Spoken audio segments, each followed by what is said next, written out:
Why could not the SU-100 punch through a Panther's frontal armor? What is the history behind this Soviet tank destroyer? On March 12, 1945, 60 German tanks launched an assault on Soviet positions in Hungary at dawn. A Soviet self-propelled artillery regiment was dug in and ready to defend. They were equipped with the new SU-100 tank destroyers. The crews braced for combat. They expected high performance based on command assessments of this new anti-tank self-propelled gun. Within a few hours, the regiment was down to only 3 combat-ready vehicles. 18 other self-propelled guns were destroyed. This was the first major battle for the SU-100, resulting in heavy losses. To understand the context of this engagement, it is necessary to examine the vehicle's development process a year and a half prior. This was when it was taking shape in design bureaus and factories. On November 11, 1943, the People's Commissariat of Armaments issued an order. It was for the development of a new 100mm self-propelled gun. The Red Army required an anti-tank weapon capable of penetrating heavy German armor from long range. The existing Su-85 was becoming less effective against the upgraded armor of newer enemy tanks. This created a demand for a more powerful gun. On December 27th of that same year, the State Defense Committee decided the new medium self-propelled gun would be armed with a 100mm cannon. 2 different design teams competed for the project. The initial plan was to use the S-34 cannon. This was developed by a team led by designer Lev Gorlitsky. However, mounting this gun into the hull presented layout issues. The cannon did not fit the dimensions of the fighting compartment, leaving insufficient space for the crew. The competing project proposed the D-10S cannon, created by the design bureau of Vasily Grabin. This gun proved to be a better fit. It integrated successfully into the hull of the existing Su-85, which served as the baseline for the new design. In February 1944, the Uralmash plant collaborated with another facility. They built the first prototype and mounted the new cannon. From March 9th to March 27th, the self-propelled gun underwent state trials at the Gorokovets Proving Ground. The vehicle covered 536 miles of cross-country terrain and fired 1,040 rounds. The testing commission was satisfied with the results. They recommended adopting the Su-100 into service after addressing minor flaws. However, Lev Gorlitsky's team continued to advocate for their design. The competing designers insisted on testing their prototype, the SU-102. In June and July 1944, head-to-head firing trials were held for both vehicles. The prototype, armed with Vasily Grabin's cannon, demonstrated better performance. As a result, on July 3, 1944, the Su-100 was officially accepted into service with the Red Army. The rivalry between design bureaus delayed the process. Mass production of the new self-propelled gun did not begin until September 1944. This was nearly a year after the original development order. And that was not the only problem. Without shells, any vehicle is just a useless piece of scrap metal. Production of the 100mm armor-piercing rounds did not even start until October 1944. The Su-100 tank destroyers started reaching frontline units in November. But they basically sat idle until January 1945. These machines were just sitting there, waiting for ammo for their main guns. Crews went through training and familiarized themselves with their new vehicles.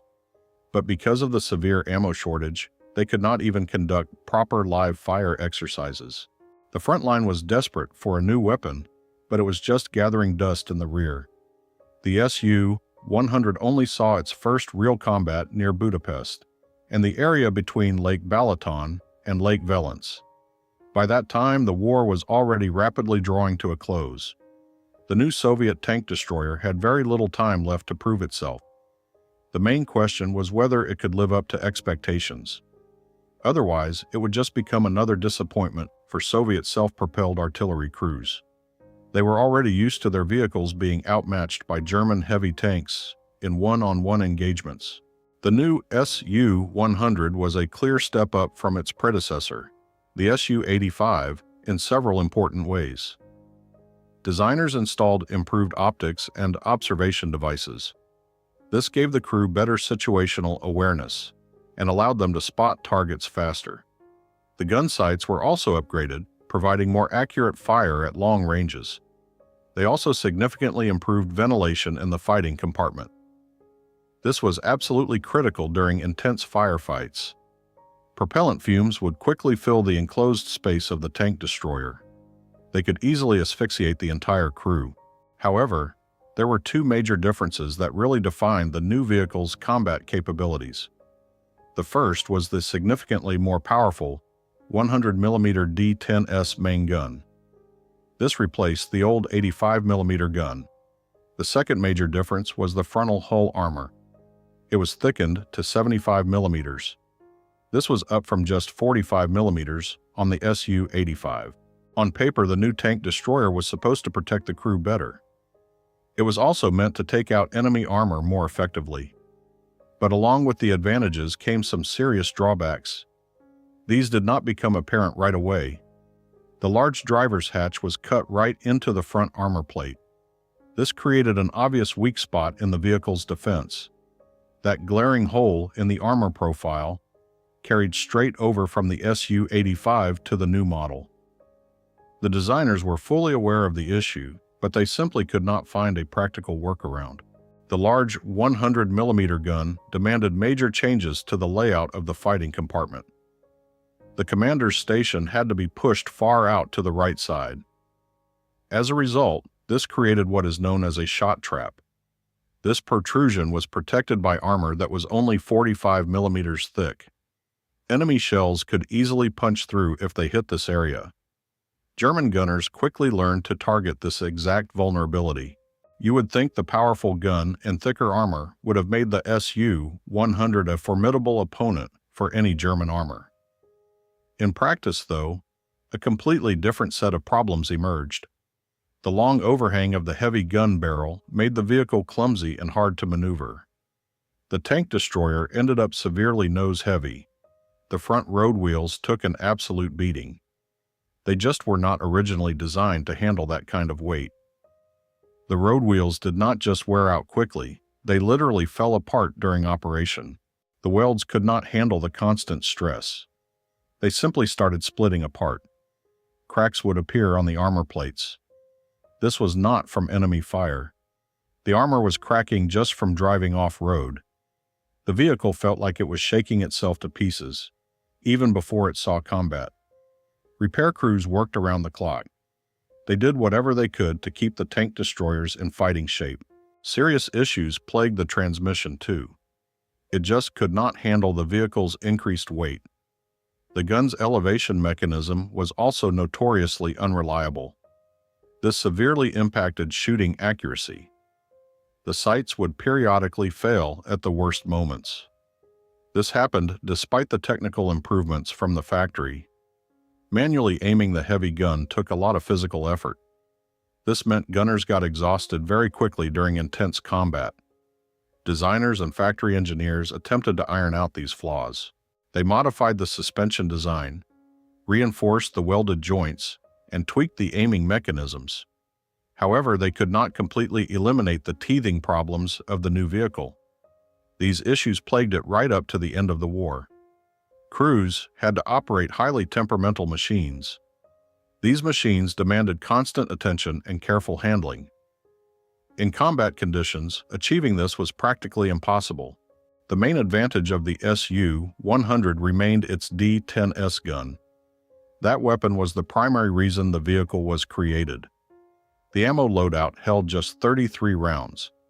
This was noticeably fewer than its predecessor. However, every shell possessed significant destructive power. During World War II, two types of armor-piercing shells were available for this gun. These were the BR-412 and the BR-412B. Both had high armor penetration characteristics. Against flat armor, these shells showed high penetration rates. This meant when they hit the armor plate dead-on and perfectly perpendicular. However, in actual combat, those ideal conditions rarely occurred. Enemy tanks were usually angled relative to the tank destroyer. This significantly dropped the effectiveness of the armor-piercing rounds. That is why Soviet gunners relied on penetration figures for a 60-degree angle. It gave a much more realistic picture of what the gun could actually achieve. On paper, the 100mm gun looked like a highly effective anti-tank weapon. But reality was more complicated for the Soviet crews. Against German medium tanks, the D-10S gun was highly effective. The German Panzer IV had frontal hull armor that was 80mm thick. At a typical 30-degree approach angle, that resulted in an effective thickness of roughly 90mm. Shells from the SU-100 could penetrate that armor from over 2,000 meters away. This allowed them to destroy these tanks before they could effectively return fire. The turret of the Panzer IV had 50mm frontal armor. This could be penetrated from practically 3,000 meters out. The Stu-G3 assault gun was a roughly similar target. Its 80mm frontal armor turned into an effective 90mm when angled. The 100mm gun of the Soviet tank destroyer was capable of defeating this opponent at long ranges. The SU-100 was equipped with a weapon well suited for engaging German armor. The heavy Tiger tank was not an insurmountable problem either. Its frontal hull armor was 100mm thick. It was sloped at 8 degrees from the vertical. That gave it an effective thickness of just over 100mm. Factoring in a typical engagement angle, this went up to about 120mm. The SU-100 could penetrate a Tiger tank hull from almost 2,000 meters out. This was a significant capability for a tank destroyer. This was especially true considering it weighed significantly less than its opponent. When engaging the Tiger turret, penetration was complicated by a massive, complexly shaped gun mantlet. Armor thickness varied from 90 to 200mm depending on the version. Scoring a penetrating hit on the turret was unpredictable. It depended heavily on the exact point of impact. A shell might penetrate, but it could also shatter or deflect off a thicker section. By the time the SU-100 entered mass production, manufacturing of the Tiger I had already ceased. When the SU-100 entered combat, the Tiger I was becoming less common. The German command was transferring some of the remaining vehicles to the Hungarian army. A more frequent opponent was the Panther. This tank formed the backbone of the German panzer divisions. Its upper glacis was 80mm thick and sloped at 55 degrees. This provided an effective thickness of about 140mm. Factoring in compound angles during an engagement, the effective protection could reach 160mm. This posed a significant challenge. The D-10S gun struggled to penetrate the Panther's upper glacis from 500 meters. Engaging it frontally at close range remained difficult. The SU-100's standard armor-piercing shells were ineffective against the upper front hull. This required crews to target other areas. The Panther's cast gun mantlet was 110mm thick. Since cast armor is structurally weaker than rolled homogeneous armor, its baseline effective thickness was about 90mm. Factoring in the heading angle, this figure was around 105mm. Theoretically, the SU-100 could penetrate the mantlet from nearly 2,000 meters away. However, due to the mantlet's curvature, achieving penetration required striking the center. Impacts slightly higher or lower encountered extreme angles and greater effective thickness. The front of the Panther's turret was 80mm thick at a 12-degree slope. It could be penetrated from 1,500 meters or further. However, the turret face was a relatively small target. In combat, scoring a hit from that distance was difficult. This was particularly true because the Panther's gun also possessed high accuracy and long range. The Tiger II possessed frontal armor that was highly resistant to the SU-100's 100mm armor-piercing shells. Penetrating its frontal hull with standard ammunition was highly improbable. This presented a severe tactical challenge. However, Because relatively few Tiger IIs were manufactured, the probability of encountering one in combat was low. Another factor was the composition of the armor. German armor plates were frequently face-hardened. They featured a very hard outer layer.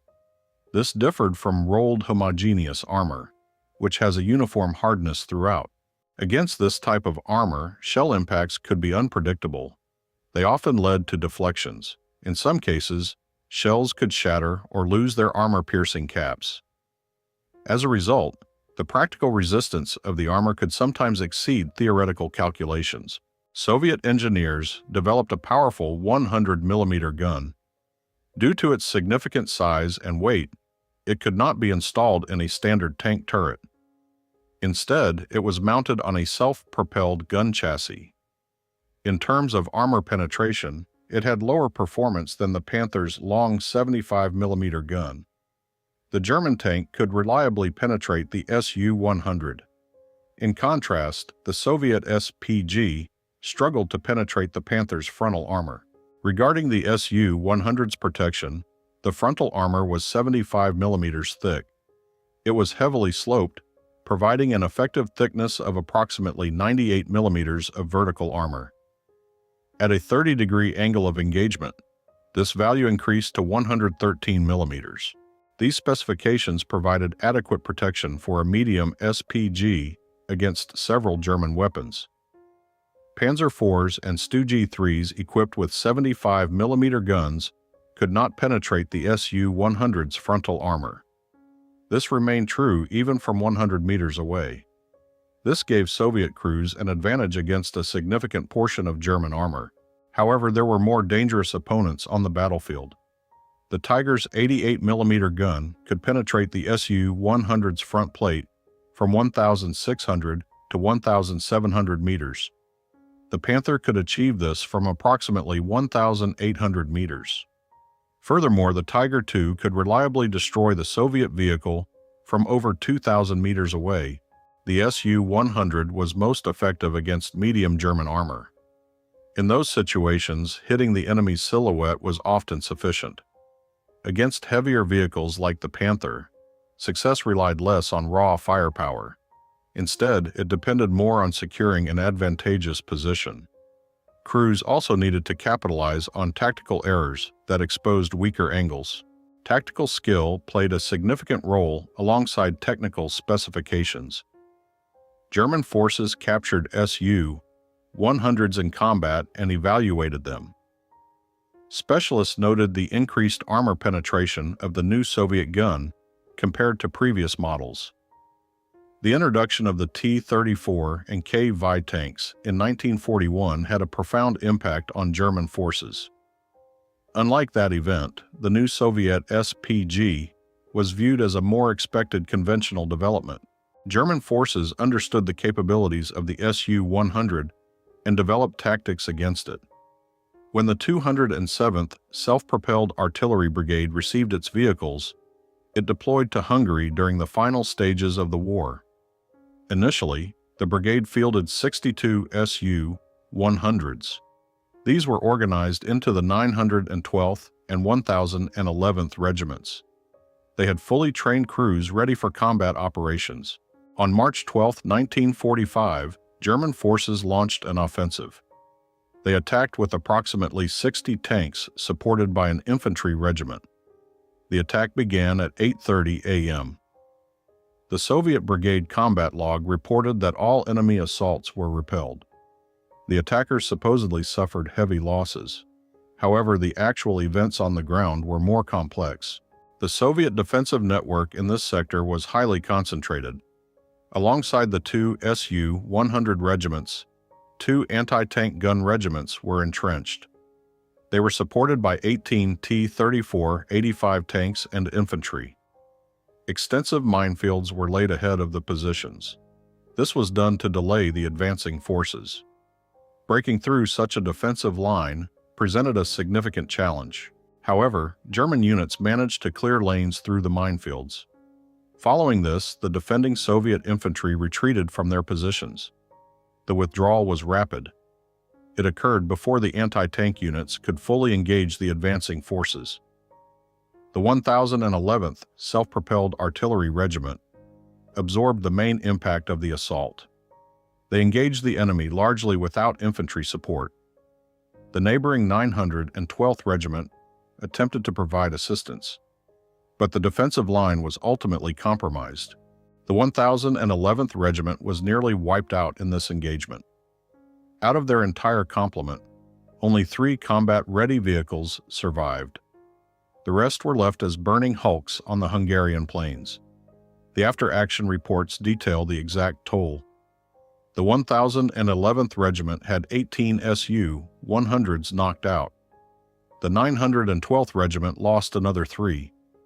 In a single day, the brigade suffered total write-offs of 21 tank destroyers. Another vehicle was sent back for repairs. Its commander's cupola was blown completely off. It was a devastating blow. The brigade had lost a third of its effective strength in its very first major engagement. The German advance was halted, but the cost of stopping their offensive was incredibly high. On March 13th, the Wehrmacht's 509th Heavy Panzer Battalion lost 3 King Tigers. These were complete write-offs. German records state that the tanks were destroyed by fire from SU-152s. However, it is highly likely they were actually knocked out by SU-100s from the 207th Brigade. There is still some debate among historians regarding the exact dates and circumstances of this battle. But the loss of 3 heavy tanks is clearly documented in German records. The following days brought renewed clashes and mounting losses. On March 18th, the 1004th Self-Propelled Artillery Regiment repelled another wave of German tank attacks. According to Soviet combat logs, they managed to knock out 1 Tiger and 3 Panzer IVs in this engagement. The regiment's own losses amounted to 4 SU-100s. This meant the Soviet defensive losses matched the claimed German offensive losses. This was true even though the SPGs had fire support from other units as well. However, a discrepancy emerged regarding the claimed Tigers. At the time, the 3rd SS Panzer Division Totenkopf only had 7 operational Tigers remaining. According to German unit logs, they did not lose a single one of those tanks on March 18th. These Tigers likely ended up in Soviet kill claims in one of 2 ways. Either the numbers were inflated, or different German vehicles were misidentified as Tigers. The fighting continued into March 19th. 1 Soviet SU-100 hit a mine, but the regiment still claimed to have destroyed 1 King Tiger and 3 Standard Tigers. Another Tiger was claimed as damaged. While these are significant numbers for a single day, German records present a different situation. The German 3rd Panzer Regiment only had 7 Tigers remaining. On that specific day, they were falling back toward the town of Moor. They reported 0 casualties. The situation regarding the King Tiger claim is similar. The 509th Heavy Panzer Battalion was recovering broken-down vehicles at the time. They reported 0 combat losses. Meanwhile, in the 501st SS Heavy Panzer Battalion, German crews had to detonate several of their own King Tigers. They lacked the recovery vehicles to tow them. These abandoned and scuttled tanks were likely recorded in Soviet reports as combat kills. On March 20th, the 207th Brigade went on the offensive. By the end of the day, new entries appeared in Soviet records. They claimed 5 knocked-out Tigers, 1 Panzer IV, 1 repainted T-34, 1 British Churchill, and 1 Panther. Their own losses amounted to a single destroyed SU-100. It's hardly worth breaking down the Tiger claims in detail. The gap between Soviet reports and reality is just too glaring. On March 21st, the brigade claimed 14 destroyed and 6 damaged German tanks. Their own casualties were again 1 destroyed and 4 damaged tank destroyers. Day after day, Soviet after-action reports were packed with staggering numbers of destroyed enemy armor. However, cross-referencing these with German records consistently reveals massive discrepancies. In total, from March 11th to April 15th, 1945, The 207th Brigade claimed 113 German tanks and self-propelled guns destroyed. Another 13 were listed separately as damaged. Total Soviet vehicles written off during this period came out to 42 SU-100s. By mid-April, only 17 tank destroyers remained operational. One more was undergoing heavy maintenance. As for the 126 German tanks claimed as destroyed or damaged, there's good reason for doubt. Out of spare parts or fuel, German crews frequently scuttled their own vehicles. These same tanks were then chalked up in Soviet reports as combat kills. Today, figuring out the true extent of overclaiming is incredibly difficult. It requires meticulously cross-referencing documents from both sides. It's also critical to understand the broader context of the late war. By the spring of 1945, the German war economy had completely collapsed. Heinz Guderian, the Inspector General of Panzer Troops, later recalled an interesting detail. The High Command urged Hitler to halt new tank production. Instead, they wanted to focus on producing spare parts to keep existing vehicles running, but that never happened. The Wehrmacht was suffering from crippling fuel shortages. Because of this, armor simply could not be repositioned across different sectors of the front. Tanks and tank destroyers were written off as total losses over minor breakdowns. These issues would have easily been fixed in the field earlier in the war. Left without fuel and spare parts, crews scuttled their own vehicles on a massive scale. Entire units ceased to exist with minimal actual combat losses. So, it is a mistake to assume the heavy German armor losses in Hungary were purely the result of the powerful new SU-100 hitting the field.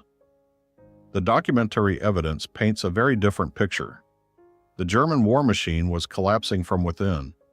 Often, advancing Soviet troops simply logged the aftermath of this collapse. After World War II, the SU-100 service life was far from over. From 1944 to 1956, a total of 4,976 of these vehicles were built. Exported by the Soviet Union and subsequently passed around, these tank destroyers spread across the globe. They ended up in Algeria, North Korea, Morocco, Vietnam, Yemen, Albania, Angola, and Bulgaria. They were also sent to China, Cuba, Czechoslovakia, East Germany, Egypt, Hungary, Iraq, Mongolia, Poland, Romania, Syria, and Yugoslavia. These tank destroyers saw action all over the world. In some theaters, they saw heavy combat. There is actually a famous photo of Fidel Castro standing on the hull of an SU-100. This was taken while repelling the Bay of Pigs invasion. Today, that specific SU-100 sits as a monument in Cuba. In fact, the most intense combat these Soviet SPGs ever saw happened long after 1945. They were used extensively throughout the Arab-Israeli wars. There, they found themselves facing off against a completely new generation of Western armor. If you enjoyed this episode, hit that like button. Subscribe to the channel so you do not miss any future videos. Let us know in the comments what piece of hardware you would like us to cover next. Your support really helps the channel grow.